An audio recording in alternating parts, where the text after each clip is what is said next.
Hæ, Guður Bergmann hér, velkomin á rásuna mína en einu sinni. Mér langaði svo til þess að fjalla aðeins það sem oft vandamál hjá fólki og það eru sveppir á nöglum og það þýðir yfirleitt svona fótasveppir almennt sem líka leiðir til þess að það eru vondlykt úr skónum og annað þess að það. Og það komið að markaðinn hérna alveg frábært efni sem hérna þetta ISA, ég náttúrulega lest aftur á bak, ISA-effekt sem að vinnur á sveppum á nöglum og undir nöglum og það sem maður þarf að gera áður maður notar þetta efni það að klippa neglurnar eins stuttar og hægt og helst að vera búin aðeins að raspa það með þar til gerðum skal ég segja ykkur, svampi að ofan, þannig að nöglin opnist svo að það sé auðveldara að úða í hana og í svona pakka eru 2 svona úðabrúsar, þannig að í þessum pakka eru 2 úðabrúsar sem að hægt að nota til þess að úða á neglurnar og undir þær og milli tánna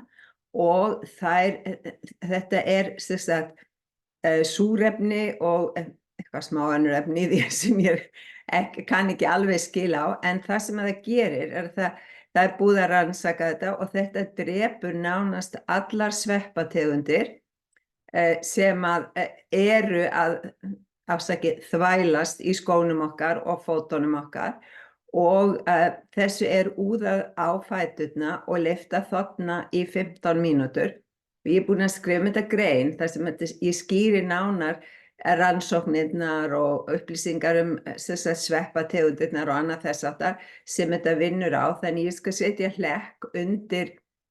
greinina þar sem að þið fáið meiri upplýsingar þessa vöru og getið lesið ykkur til hana, en hún fæst í versluninni Betri dagar eða inn á vefsíðunni þeirra sem betridagar.is og þetta bara breytir lífi fólks og það má úða þessu á 2 til 3 á dag, þannig að fínt að úða því á morgnana og svo aftur á kvöldin til þess að vinna á þessum sveppum svo þeir sé ekki að pirra mann lengur. Það má líka úða þessu í skó og það má úða þessu í sokka og skóna sem forvörn. Þannig að þetta mjög fjölþætt efni og á örugglega eftir að gleðja marga og breyta lífi margra. Þannig ég ætla bara að segja takk kærlega fyrir í dag og sendi ykkur kærleik og ljós eins og alltaf. Ef ykkur fannst þetta áhugavert, ýtið endilega á like og subscribe. Takk.